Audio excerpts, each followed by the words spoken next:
Bueno, nosotros somos el equipo uno de la materia de ci- teoría de circuitos uno. Los integrantes somos López González Brian, Gil Lorenzo Armando y García Aranda Manuel Calef.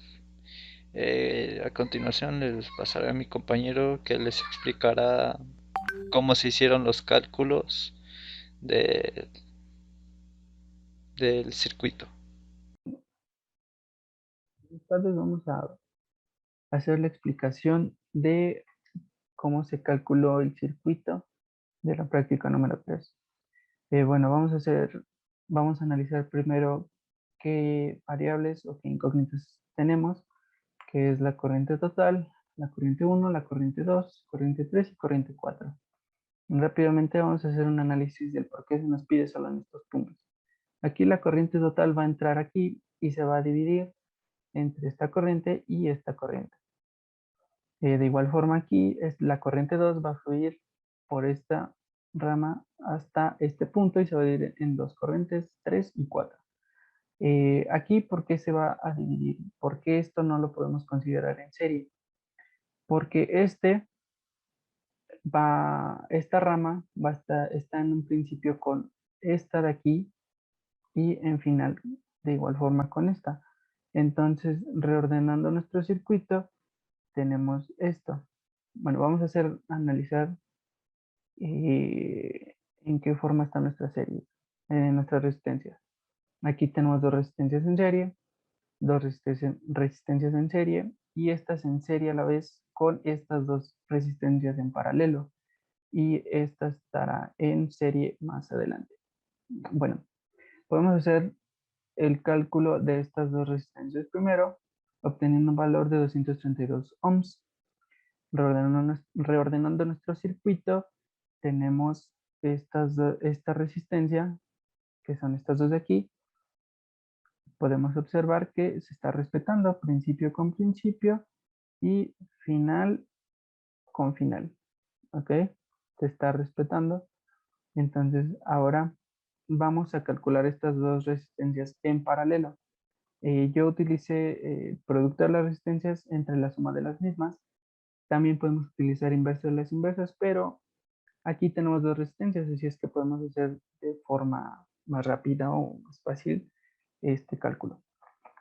Bueno, tenemos entonces, ya que hicimos nuestras operaciones, calculamos y tenemos 30.70967 ohms y lo colocamos en nuestra resistencia. Ya que simplificamos, podemos ahora eh, sumar estas tres resistencias que se encuentran ya en serie para posteriormente calcularlas en paralelo.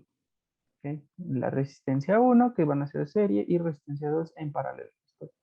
Para resistencia 1 sumamos 120 ohms, 82 ohms, 30.7096 ohms y nos da un resultado de 232.7096 ohms.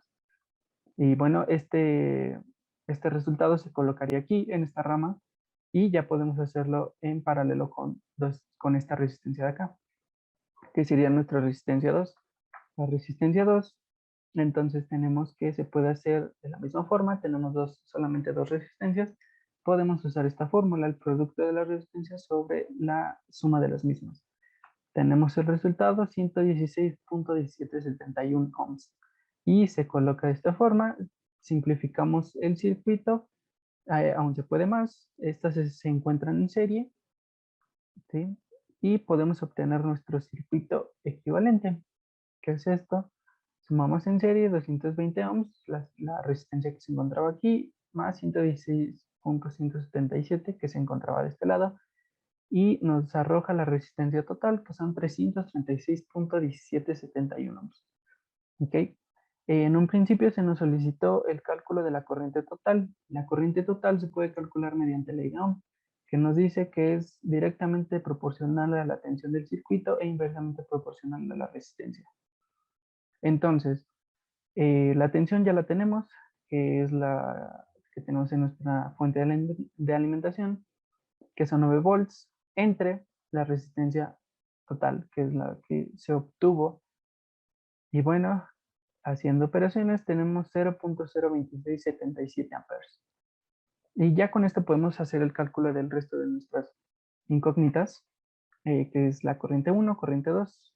Vamos a comenzar con estas dos, corriente 1 y corriente 2. Simplificando el circuito, para no hacer tantas operaciones, podemos utilizar esta, ¿ok? Entonces, la corriente, como ya mencioné en un principio, la corriente total entra por aquí y aquí es donde se va a dividir, que es la corriente 1 y la corriente 2. Aclarando que la corriente en un circuito paralelo siempre es distinta. ¿Sí? La corriente es distinta cuando tenemos un circuito paralelo. Bueno, en este caso que estamos trabajando con resistencias. Entonces, entra aquí y se divide en 1 y 2. La corriente 1, vamos a utilizar divisor de corriente para el cálculo de las 4. Entonces, vamos a utilizar divisor de corriente para la corriente 1, sería la corriente total por la resistencia opuesta. Sería esta. Si esta es si en esta rama vamos a calcular, entonces utilizamos esta resistencia que está aquí entre la suma de las resistencias, que es de ambas, y se obtiene el resultado 0.013450. Y para la corriente 2, de igual forma, solamente se cambiaría la resistencia opuesta, el valor de la resistencia opuesta, que sería en este caso solamente 232, se calcula en esta, entonces la opuesta sería esta y la misma forma, la suma de ambas y se obtiene un valor de 0.13364 amperes. Y para la corriente 3 y corriente 4, aquí vamos a detallar. Ya no podemos utilizar la corriente total, ya no se puede utilizar el mismo valor. ¿Por qué? Aquí la corriente total, como se mencionó, entra hasta este punto. Hasta ese punto es la corriente total. Aquí se va a dividir entre estas dos. Ujú. Entonces, ya no vamos a utilizar la corriente total, sino la corriente 2. ¿Por qué? Porque aquí ya está en toda esta rama, en todo esto, bueno, más bien en toda, sí, sería en toda esta rama, está corriendo otra corriente. Está dando otra corriente. Entonces, vamos a utilizar la corriente número 2 que entraría hasta aquí. Hasta aquí sería la corriente 2. Aquí se va a dividir en corriente 3 y corriente 4. De igual forma, utilizamos divisor de corriente, que sería la corriente 2 por, si vamos a calcular corriente 3, utilizamos la resistencia opuesta, 68 ohms, entre la suma de las resistencias y nos arroja un valor de 0.00732 amperes. Para la corriente 4, utilizamos el valor de la corriente 2 o de la corriente de la rama y por la resistencia opuesta entre la suma de las resistencias arrojándonos un valor de 0.00603 amperes. Y bueno, hasta aquí el análisis y vamos con una simulación del circuito y estos son los cálculos que obtuvimos anteriormente y bueno, comparando con los obtenidos en la simulación, es obvio que se alejan por eh, el uso de decimales. Y bueno, hasta aquí sería esta parte. Manuel Calet y vamos a explicar el circuito de la práctica 3, que es un circuito mixto en Tinkercad. Entonces empezamos analizando el circuito. Como podemos ver, tenemos un circuito mixto que consta de una fuente de voltaje de 9 volts y nos piden calcular nuestra corriente total, nuestras corrientes I1, I2, I3 y 4 que parten de un nodo. Como bien, entonces vamos a darle representación a este circuito en un protoboard, una tabla de circuitos, donde vamos a poner a nuestro circuito una fuente de alimentación de 9 volts y vamos a medir en cada uno de ellos su corriente. Ojo, aquí hay que recordar que para medir corriente, el amperímetro tiene que estar conectado en serie a la resistencia que se quiere medir. Como bien, aquí hacemos nuestro amperímetro en forma en serie y vamos a iniciar nuestra simulación para poder ver nuestros valores. Cada resistencia le asignamos el valor correspondiente a nuestro circuito. Como bien podemos analizar, aquí tenemos nuestros valores de corriente de cada resistencia y nuestros valores de corriente del circuito total. De esta manera podemos ver los valores que nos da de manera práctica en nuestro circuito de manera experimental. Como bien mi compañero ya hizo los circuitos de manera analítica, vamos a determinar los valores en nuestra tabla. Aquí no pude darle comprensión un poco a lo que nos pedía de poner como numérico, pero como siempre lo hemos hecho en las otras prácticas, lo pongo los valores de un lado de lo que nos sale de manera analítica y del otro lado lo que nos sale de manera experimental. Por mi parte, hasta ahorita esto sería todo. Bueno, yo les voy a hablar de los métodos para la creación de una PCB. Existen diferentes métodos para fabricar la placa base donde se hacen los circuitos de casi cualquier dispositivo eléctrico o electrónico, y los cuales los vamos a ver aquí. Una de estas es la impresión serigráfica. Esta es de las más comunes que se utiliza y normalmente se hace como su mismo nombre se dice, usando la serigrafía.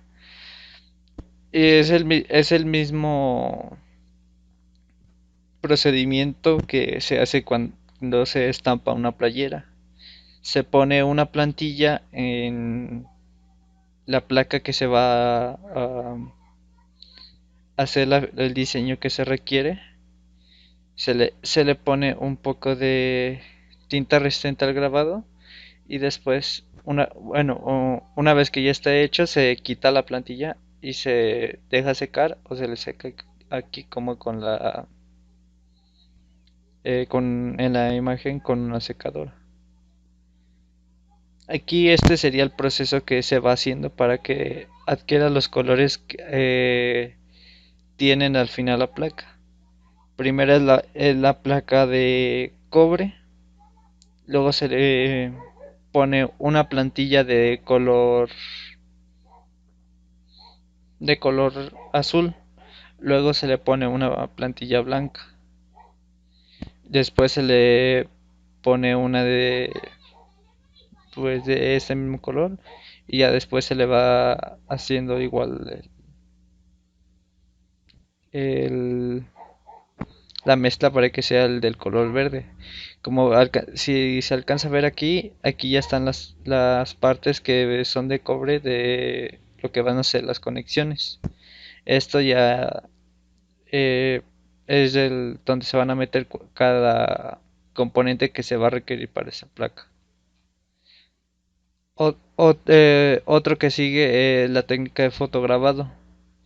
Esta solo se utiliza grabado químico para eliminar el sustrato de cobre de la placa de cobre. Esto es se usa más mezclas líquidas para limpiar, bueno, para limpiar y irlo diluyendo y diferentes procesos. El fresado, esto se hace em, en una placa ya establecida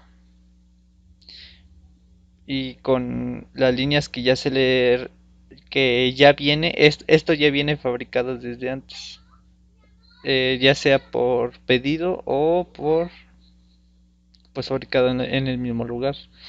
Lo que hace la fresadora, pues obviamente es ir devastando lo que sería la pintura de lo que sería el metal o el cobre, que es con lo que más se utiliza.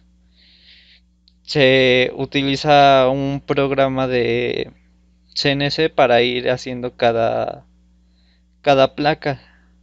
Se va desbastando y una vez terminada solamente o la cortan o cortan así. Bueno. Y ya por último, podría decirse que la más sencilla de hacerse en métodos caseros, alguna que cualquier persona puede hacer, es la de material termosensible. Esto hay diferentes técnicas, pero la más común es se imprime el diseño del circuito que se requiere en tinta resistente al calor. Se utiliza la placa que del tamaño de la impresión, bueno, un poco más grande.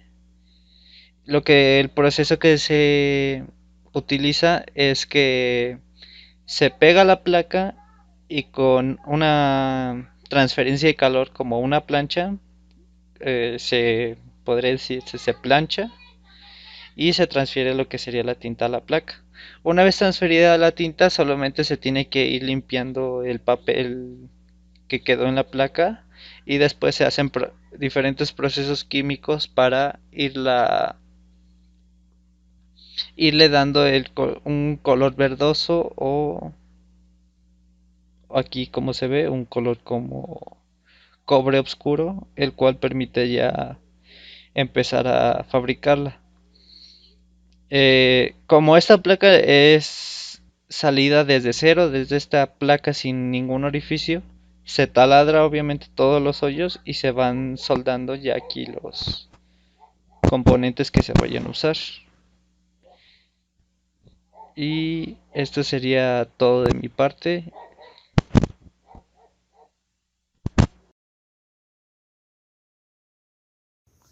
Concluyendo con la práctica, se puede decir que se logró se logró llegar al resultado, esto mediante pues consideraciones teóricas como en este caso que solamente se nos pidieron corrientes, pues nos podemos dar cuenta que cuando las corrientes son distintas es en circuitos paralelos, eh, como la corriente total, que en un inicio se dividió eh, en dos, en corriente 1 y corriente 2.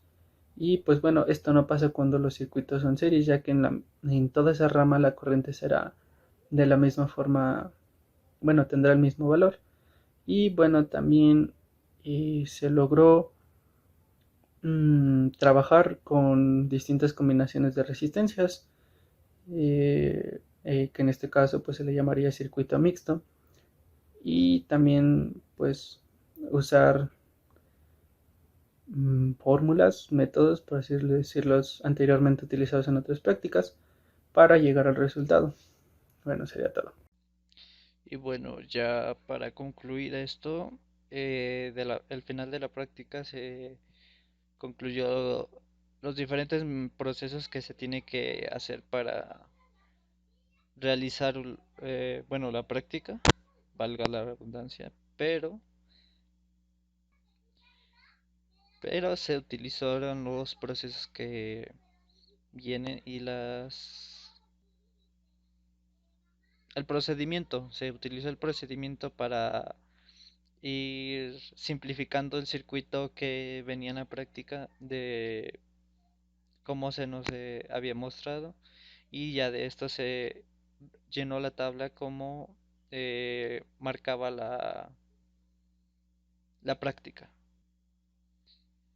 También se comprobó, obviamente, en la aplicación de Tinkercad para corroborar los datos que venían y con eso se completó, bueno, la mayoría de la tabla. De mi parte eso sería todo. Muchas gracias. Como una pequeña conclusión del circuito en Tinkercad, lo que podemos ver es que es más fácil poder encontrar el valor de las corrientes utilizando nuestro amperímetro de manera experimental, claramente que de manera analítica, pero pudimos corroborar que nos daban casi los mismos valores. Entonces, eso nos tiende a dar que estamos en lo correcto, que nuestro ejercicio está bien desarrollado y que pues ahora sí que utilizar las aplicaciones como Tinkercad nos tienden a facilitar mucho la operación de este tipo de ejercicios. Simplemente es darle la representación del circuito a ponerlo en un protoboard o en un diagrama. Por mi parte esto sería todo. Gracias.